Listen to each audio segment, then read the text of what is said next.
Olá pessoal, bem-vindo a mais uma entrevista junto com Caio Camacho. E eu gostaria de falar assim, Caio Camacho, o seu livro, Livre-me, é bem especial para mim, porque junto com o Manuel Herzog, você foi um dos primeiros autores que eu li na Patois. E, e eu lembro que eu comprei aquela caixa, a coleção Patuscada, né? Que vem aqueles, acho que vem 12 livros. Aí eu li o seu livro, assim, foi um dos mais que me chamou a atenção, né? Eu achei a capa bonitinha, uma capa simples, mas bonitinha. Eu achei muito interessante, que era um jeito bem, assim, bem, como posso dizer, não quadrado, não careta de se fazer poesia, assim, sabe? Um jeito bem despojado, meio malandro, assim. Então eu tinha achado isso bem interessante.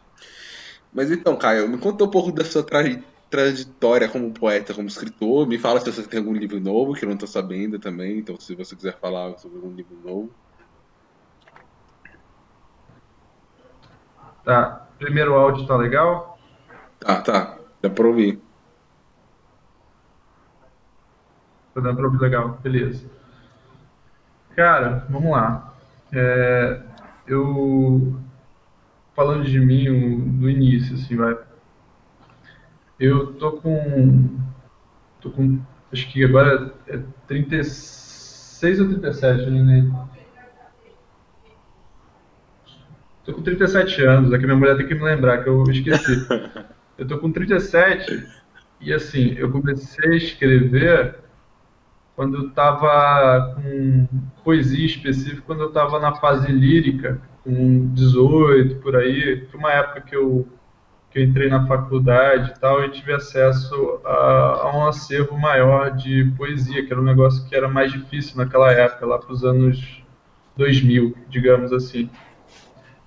E era mais complicado ainda em relação à poesia contemporânea. Tinha muito pouco na época, ainda estava, digamos assim, criando-se as pessoas, assim, não era ninguém muito conhecido.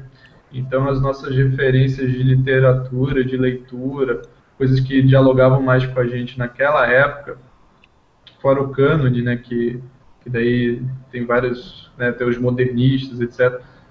Nossas referências naquele momento eram os marginais. E daí entra Chacal, Ana Cristina César, Paulo Leminski, toda essa geração 70 aí, que, que para mim foi formação, assim, para mim foi uma descoberta, né, tardia, óbvio, porque eu fui ler poesia muito tarde, e, mas caminhou paralelo. Na época que eu comecei a me interessar por poesia, tinha já algumas pessoas que hoje já são mais reconhecidas e que eu estava acompanhando ainda no início, assim, estavam começando a escrever. Aí pega um pouco Bruna Weber, Angélica Freitas, putz, muita gente, assim, Ana Guadalupe, enfim, era uma cena que estava se criando e que eu comecei a acompanhar como leitor. E quanto mais eu lia, mais vontade eu tinha de escrever também e participar daquilo. Sim. Eu acho que quanto mais a gente lê, mais a gente quer criar também, né? Eu acho que é muito natural esse processo, né? Eu não sei explicar bem porquê, mas eu vou pegar as perguntas aqui, aquelas que eu te mandei. Eu acho que eu li alguém fez um comentário uma vez, eu achei interessante, que diz que um bom livro é aquele, falando meio que de livro, né? Mas um bom livro é aquele que meio que te desperta a vontade de começar a escrever também, sabe? Se não da mesma forma, mas tipo, te coloca alguma coisa que você quer se mexer, sabe? Ok. Então, a primeira pergunta, assim. Pelo seu livro, Livre-me, percebe-se uma poesia malandra, anticaretice. Você acha, com essa retomada do conservadorismo, com essa tomada cada vez mais forte do neoliberalismo e situações que a gente se encontra cada vez mais precárias, sua poesia continuaria ou continua assim?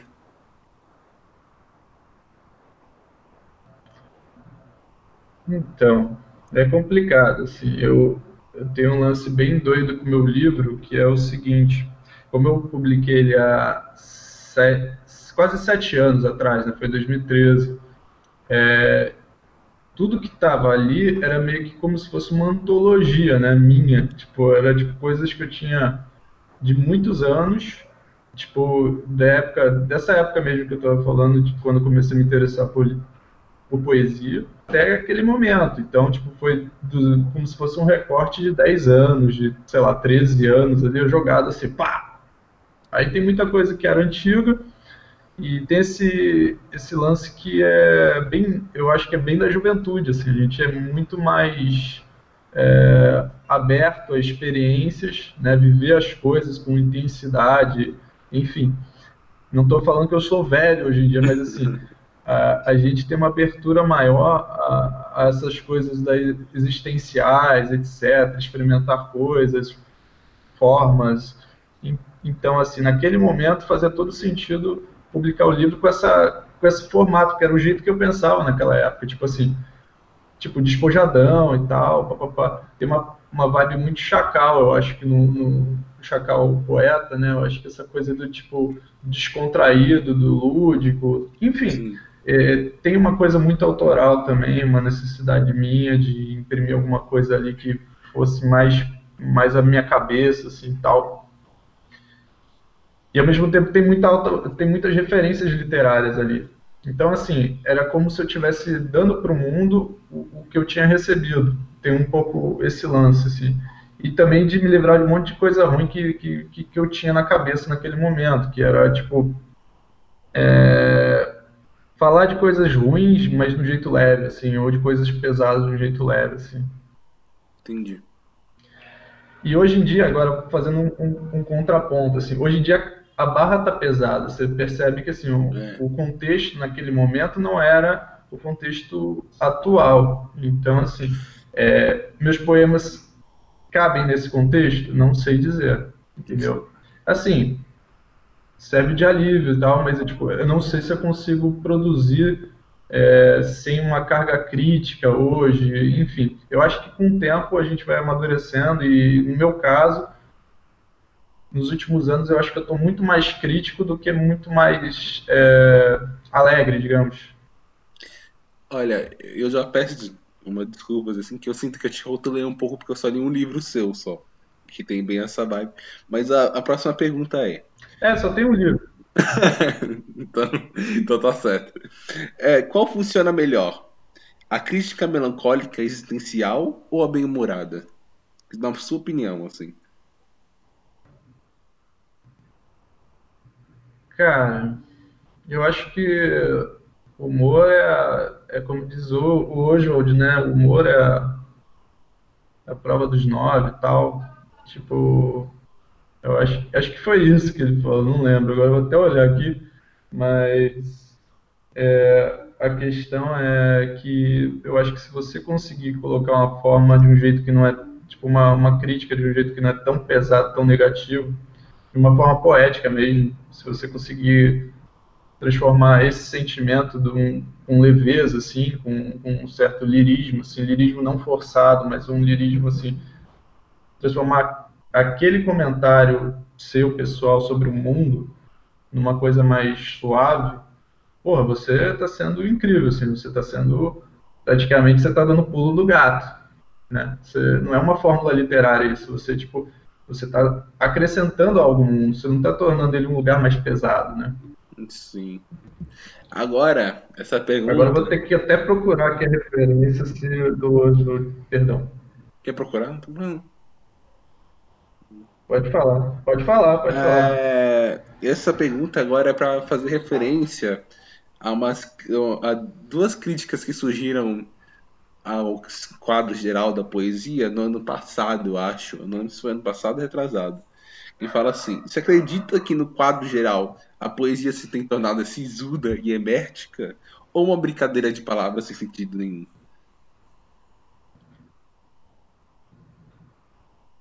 Cara, eu acho que essa crítica foi muito infeliz, porque eu acho que a pessoa que fez a crítica, ela não está acompanhando o cenário, o panorama da poesia, o contexto, assim, entendeu? Tem muito poeta, entendeu? Um poeta de tudo quanto é jeito, tem poeta que são poetas mais que escreve como se estivessem falando. Daí entra, tipo, Natasha Félix, Pedro Bomba, entra Alan Jones. Tem poeta para tudo quanto é gosto. Tem o Sérgio Vaz, que é uma referência fodida aí.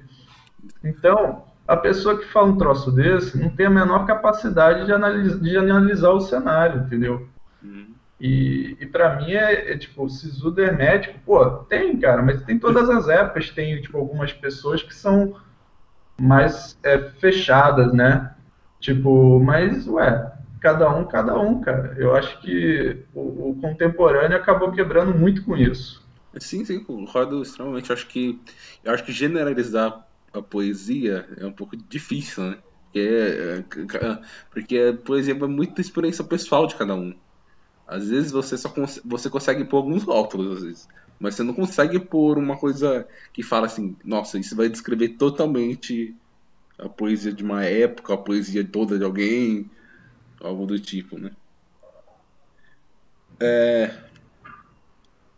Um brincar. Eu acho que o Bruno Brum, que é um poeta que eu admiro, ele tem, você falou isso, ele tem uma frase que ele fala de algum poema dele que, tipo, a geração não é um pensamento, é algo nesse sentido, tipo assim, quando você coloca todo mundo dentro de um parênteses, né, você está rotulando, né, e tipo, não é um pensamento, é uma geração, É assim, uma cada um geração. pensa de uma forma, eu acho Como, que é um pouco disso, eu não lembro qual que é o poema, mas é um poema muito bom. mas como que é. Como elas são afetadas em coisas parecidas, né? Acabam tendo coisas em comum. Mas não quer dizer que é a mesma coisa, né? Sim, É, são realidades diferentes, são pessoas diferentes. É como um relacionamento, né? Eu brinco que todo relacionamento foi feito para dar errado, porque são pessoas diferentes vivendo na mesma casa, que tiveram criações diferentes, enfim, um relacionamento. sim. Para dar certo tem que querer. O brincar é um novo construir. Pelo abstrato, pelo riso, é capaz de se construir uma estética abaladora? Assim, assim. Eu acho que não tem nada que seja mais abalador que o riso, que o brincar. Sim. Acho que daí é uma fonte rica, assim, a poesia é uma fonte rica para isso, né? Acho que a prosa ela tem algumas pessoas que conseguem fazer, mas a poesia tem bastante. Eu E o tenho brincar é a leveza, né, cara? eu tenho uma teoria, Manda. eu tenho uma teoria assim, uma teoria que talvez já exista, sabe? Mas é um pensamento que eu tenho assim, que tipo assim, que o ser humano ele aprendeu as coisas porque ele aprendeu a abstrair porque ele aprendeu com o concreto. Ele aprendeu o ser humano primitivo, ele pegou lá, ele começou a aprender a se comunicar porque ele começou a fazer ferramentas, né, por exemplo. Hoje em dia, isso é substituindo as crianças pelo brincar, né? Pelo montar coisinhas e não sei o que. E elas brincando naquela brincadeira, o riso, se relacionando com o outro, ela começa a aprender o que é o outro e começa a ter mais capacidade de abstração, né? Então eu acho que para se construir uma nova estética tem que ter uma capacidade de abstração, né? Então eu acho que o brincar é essencial assim a vida toda, assim, tipo, você imaginar novas formas de rir, assim, tudo mais. Eu sou uma pessoa muito séria, né? Mas eu gosto muito assim de falar besteira assim para todo mundo dar risada, assim. Então eu acho que esse negócio, fazer esse processo de desconstruir, construir coisas, tanto pela palavra quanto as coisas muito importante, né?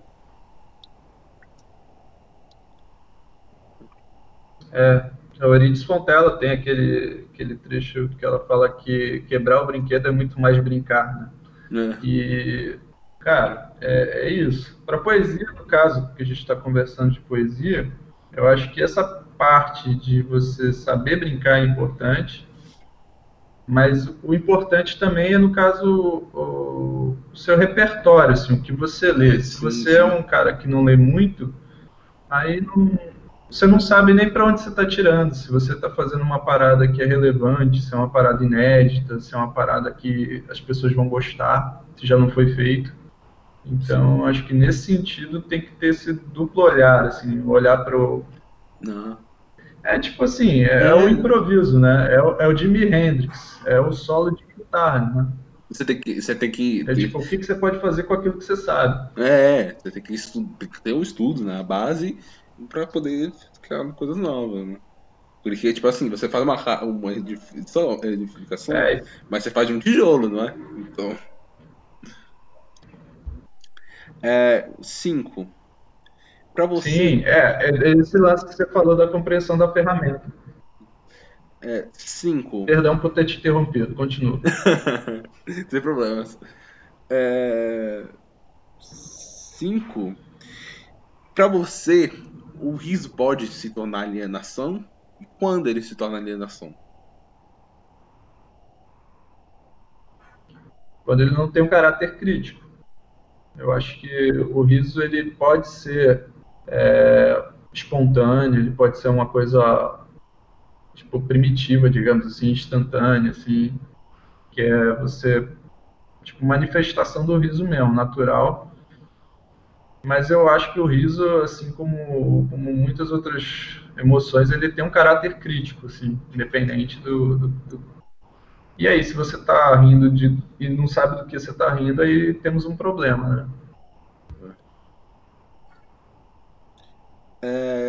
Você cria imagens muito criativas, que nem sempre são tão risonhas quanto deixe parecer aqui, mas que fogem do melancólico. Um lirismo quase que refrescante. Agora eu gostaria que você falasse livremente assim sobre o seu modo de ver o mundo, assim, tipo, coisas que você gostaria que acontecesse mais, assim, coisas. Cara, primeira coisa, eu queria que a gente passasse essa quarentena e todo mundo vivo. A real é essa. Primeira coisa fundamental, porque eu sou um cara muito do presente, então, assim, eu não consigo pensar em planos mirabolantes, tipo, sem estar muito ligado ao presente. Acho que minha poesia é um pouco relacionada a isso, que, tipo, ela tá aqui, mas ela tá com o pezinho no chão, assim, ela tá na realidade e tentando digerir aquilo, tentando entender aquilo. E aí, eu acho que... Qual que era a pergunta mesmo? Agora eu esqueci.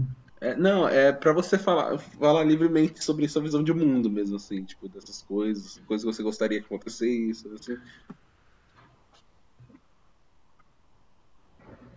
Cara, eu acho que com relação à poesia, eu acho que eu não tenho muito. O que eu gostaria mesmo é que houvesse mais leitores, digamos, que daí já é uma coisa mais concreta, assim. Porque eu acho que em relação a movimentos existem muitos, assim, e eu acho que tipo, cada lugar tem o seu poeta, tem o seu sarau, então é meio que isso acontece. Eu mesmo toco um sarau em Paraty há muitos anos, então durante a Flip, então eu vejo movimentação de pessoas que se articulam em torno disso, assim. Só que assim eu percebo que o que deveria, e poesia é um negócio que é muito impactante. Assim, quem lê e se identifica com aquilo, funciona para o cara que é poeta, como funciona para o cara que não manja nada, assim. Se a E, poesia bater na veia, bateu. e é pra vida toda, né? Eu tenho. Então, eu acho que tendo mais leitores, ia ser incrível. Oi? Não, e é pra vida toda, né? Poesia, assim. E, tipo, tem poemas que eu lembro, assim, tipo, ali com 12 anos, e pra mim é a mesma coisa hoje ainda, a mesma emoção, assim. Eu acho que eu acho um absurdo, que é tipo como se você usasse É, uma droga que nunca perdesse efeito, tá vendo?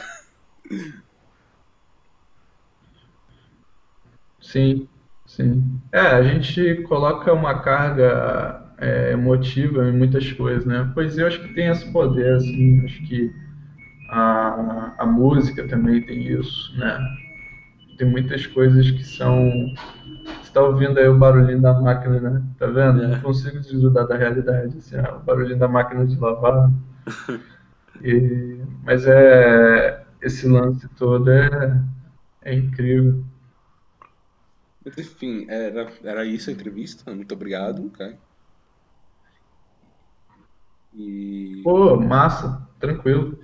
e é isso, e eu te aviso quando sair. E como é de praxe, eu vou verificar se tá gravando tudo direitinho pra não ter problemas.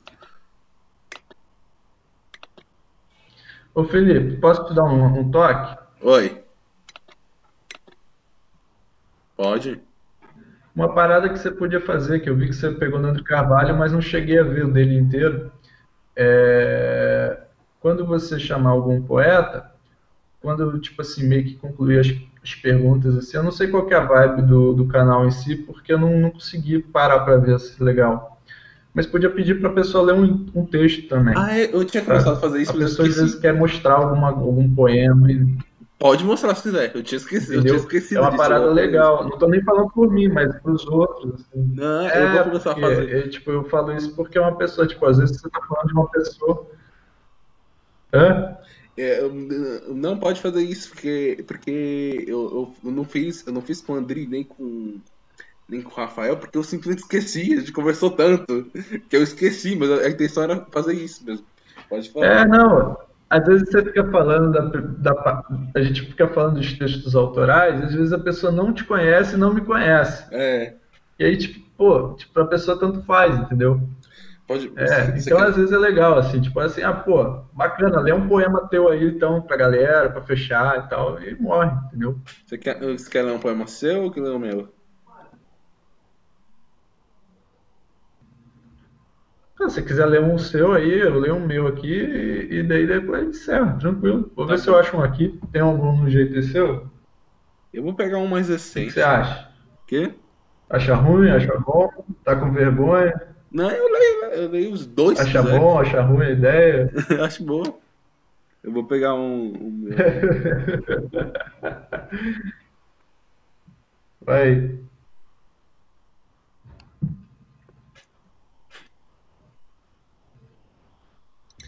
Olha, só pra avisar todo mundo que o meu livro, lá de Sessão da Vida, o meu, o Livro dos Mortos, tá vendendo na editora Patuá. Eu vou deixar o link embaixo, vou deixar o link do livro dele também.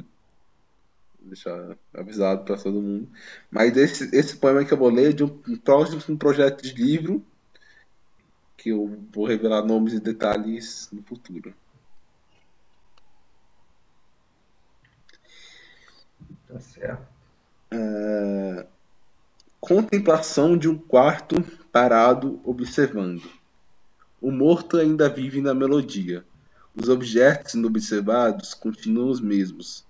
Quartos trancados só têm vidas para insetos. É um mundo inteiro. A formiga carrega um tédio sob o teto. Uma televisão ligada. Um pedaço de bolo que morfou. O maxilar aberto. Não sei se isso é sono ou morte. Só sei que confesso. O mundo é uma fábrica de consequências. Encontro no meu quarto somente fábulas do mundo de lá fora.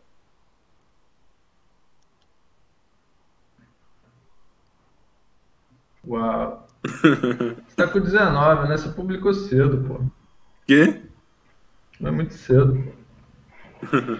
Você publicou cedo. Sim. Você, tipo, eu fui publicar o meu e já tinha 30 anos.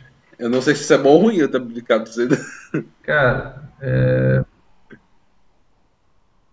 cara, eu acho que é bom você publicar cedo, porque assim, você vai lapidando, né? E você resolve algumas questões que, por exemplo, eu resolvi muito tarde, assim. Eu, por exemplo, essa coisa do publicar para mim era um mistério, eu tinha muita curiosidade, tinha vontade.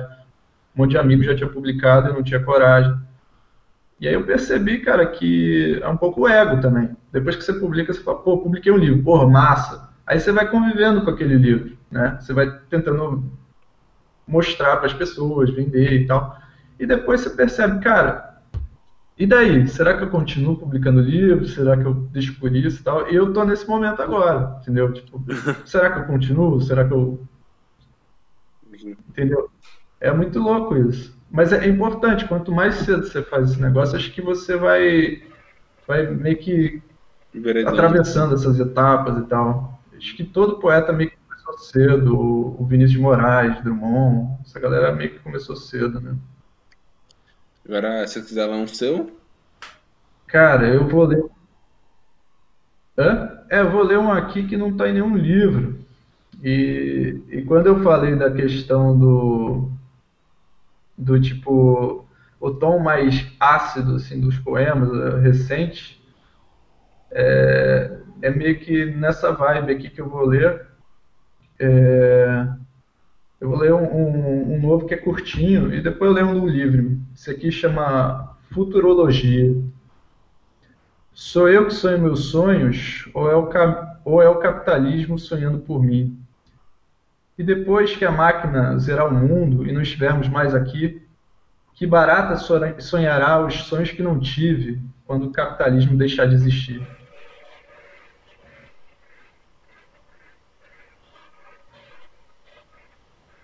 E deixa eu ver um do Livre-me, talvez. O do Livre eu vou fazer. Tem um que eu sempre faço nas picaretas que eu faço, que são os saraus, que é um que eu fiz para minha mãe. Tá lá no livro, mas tipo, meio que tem um contexto maior ali, que esse livro, o Livre-me, né? Eu dedico para minha mãe, porque a minha mãe me apoiava super, assim, para ser escritora, etc e tal. E ela não chegou a ver o livro publicado, ela morreu bem antes disso. Ah, E daí, na época que ela faleceu, eu passei por um momento de não escrever nada. Eu fiquei meses, acho que um tempão sem escrever nada, assim, e tal, bloqueado. E aí, quando eu escrevi, saiu um poema que está no livro, que chama como é que é? Lição 100% algodão é o nome do poema. Que foi, um dia eu sentei e veio, depois de um tempão, que é: a mãe adoeceu, não teve jeito. Aprendeu sozinho a lavar as próprias roupas. Desde então, nunca mais tirou da cabeça as pequenas coisas importantes. A mãe, o alvejante. E aí tem uma explicação, porque assim, depois que a minha mãe faleceu, tipo, você acaba sendo obrigado a assumir essas funções da casa, assim, que geralmente as mães dão um suporte, né? Aquela coisa de lavar roupa, cozinhar e tal. E é justamente isso. A ideia partiu porque eu tinha que começar a lavar minhas roupas e tal. Eu nunca tinha feito isso na vida, né? é, E isso daí é uma coisa que eu lancei para o mundo e tentei jogar de um jeito leve, né? é. E você falou de uma forma bem leve sobre criar independência, sobre ser um ser, uma pessoa, e sobre a falta da sua mãe também, né? Falou de assim, Pô, minha mãe era. É, mãe é tudo, cara. então, basicamente isso, né? Muito obrigado. Fechou? Fechou? E muito bom. O primeiro poema eu achei muito Irmão, bom. O segundo também. Os dois poemas eu achei muito bom. Agora o que você vai falar? é dessa safra nova, não leva a sério, não. Oi? Travou aqui, travou aqui. Ah, mas tô parando de gravar aqui.